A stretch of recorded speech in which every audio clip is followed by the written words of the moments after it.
super exciting. You're not gonna believe it. 3 professional people of knowledge are here. What? Yeah! Masters of intelligence.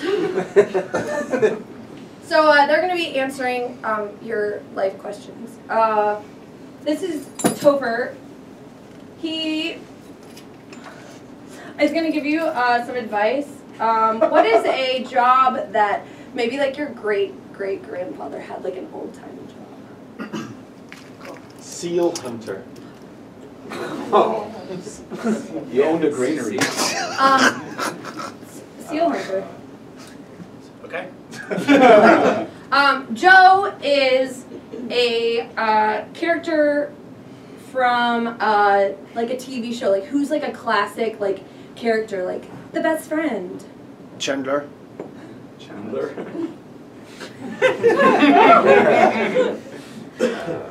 The guy from Sliders. Mr. Ed. Darkwing Duck. Lucy from I Love Lucy. Or Quantum Leap guy, the Quantum Leap guy. That guy. But the character, the Joe? guy, whatever his name is. Yeah, Mr. Bean. Mr. Bean. Mr. Bean. Yeah. Okay, apparently I'm Mr. Bean. Yeah. Great. And what is a really like intense job? Sex therapist. Okay, Danny's a sex therapist. So guys, Topher's going to be giving good advice, Joe's going to be giving bad advice, and Danny's going to be giving the worst advice. What is something that someone has been dealing with, a struggle they've been having lately that they need help with? I'd like to introduce myself. Oh my gosh, that's right! Come on, guys. You may know me as Topher. My other name is Sven Blubbersfield. I'm from Duluth, Minnesota, but during season I work up in the Hudson Bay area up there, murdering seals.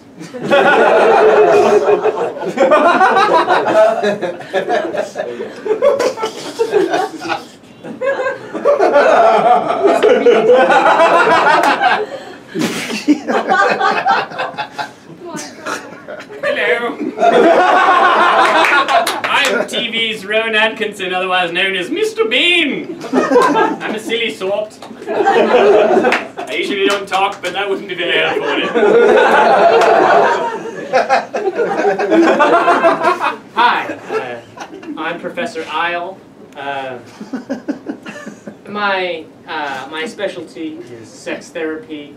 If you have ever joined the Pen 15 Club, I am the original founder. These are some amazing people. So this is your chance, guys. Who needs advice on something?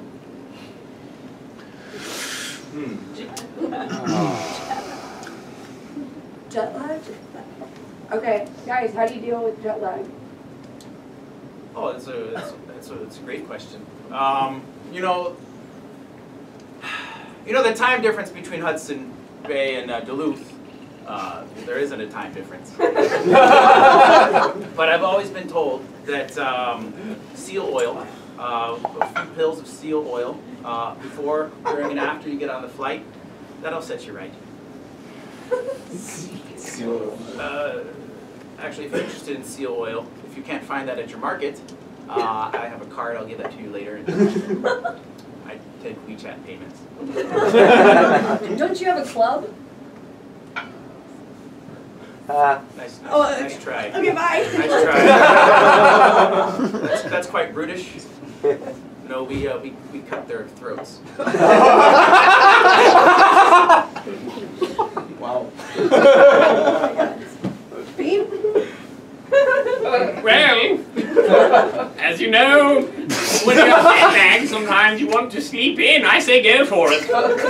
Then when you're late for work, you're driving in your car, and you may want to shave and brush your teeth at the same time while driving the car, while working the steering wheel with your knee. And it's very funny and hilarious.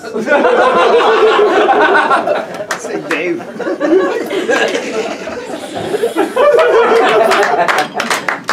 Great advice. Well, your body really can't tell the difference between different time zones if you never give it a chance to rest. Constant physical motion in between transit from one time zone to another is, you know, a really effective way to keep your body in the mode of just, oh, you know, it can't really, its biological clock simply can't move forward if you're, you know, experiencing high energy exercise. So in general, I recommend patients not stop having sex between when they get on the plane and when they get off the plane. Often continuing for at least 20 to 30 minutes after you've already landed is really effective. And if you can get into a customs bathroom, or, you know, the moving walkways often offer an incredibly exciting way to spice things up and introduce new elements of foreplay to make sure that the next day, when you get up, you're 100% rock solid. Sounds like great advice. Yeah, wow. Who else has a question they would like to ask? Yes.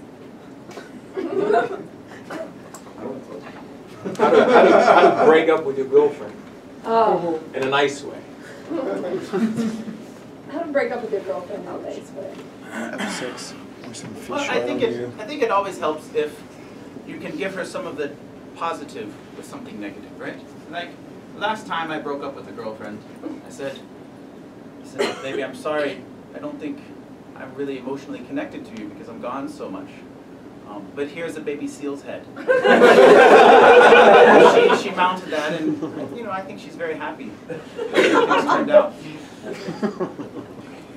Well, first you tell your girlfriend that you want to take a car trip. And then when you're in the car, you're driving and you're trying to brush your teeth. And you're over here and you're looking at a newspaper whilst driving. And you have tea and everything, and it's very wacky and hilarious. And then when she says, why are you so busy? He said, it's because I don't love you anymore. But she's laughing.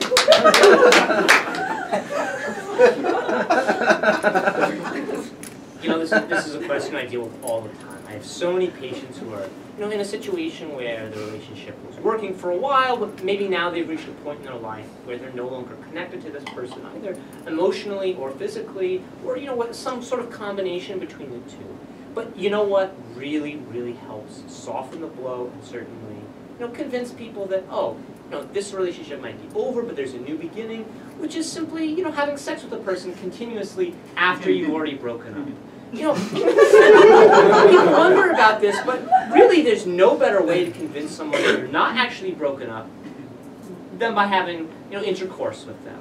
And if you can continue to have intercourse with them, you know, minutes or months or even hours after you've broken up, they won't necessarily realize that, you know, what a painful experience this is. If you can delay your orgasm for like a day or two while, like, you know, having continual sex, you know, you might need to rehydrate throughout and stop briefly, but you can really prevent any hard landing simply by making sure that there is no end to the sex you're having. man, this is incredible. This is a once-in-a-lifetime opportunity. Guys, does anyone else have one more question? What have you been struggling with? What do you do if you go to the toilet and find out there's no more toilet paper? Once you've already begun. Oh. Tail is almost dying. Oh, that it is, yes. Well, in most cases, you just have to improvise. Sometimes it's not going to be as comfortable as maybe a couple of plies of Charmin. But you don't want to walk around with a shitty ass, do you? No, especially not in the Arctic. Then the polar bear poachers may mistake you for a polar bear's butt. They might shoot you. For me, I always take a few seal pelts with me everywhere I go, just in case. The warmer they are, the better they feel against your butt. So freshly killed would be better. Scott's very good though, right? Improvise. That's his great advice, is it not? I think it's flipped over.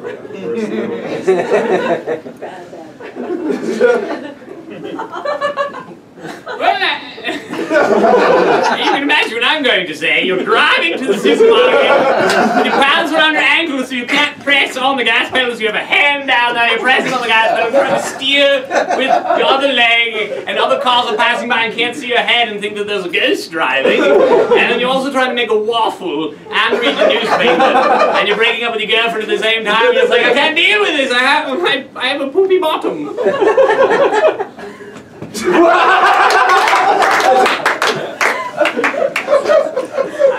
I can't tell you how many times I've talked to patients who are in this exact situation. And the advice I always give them is, Away from the bathroom.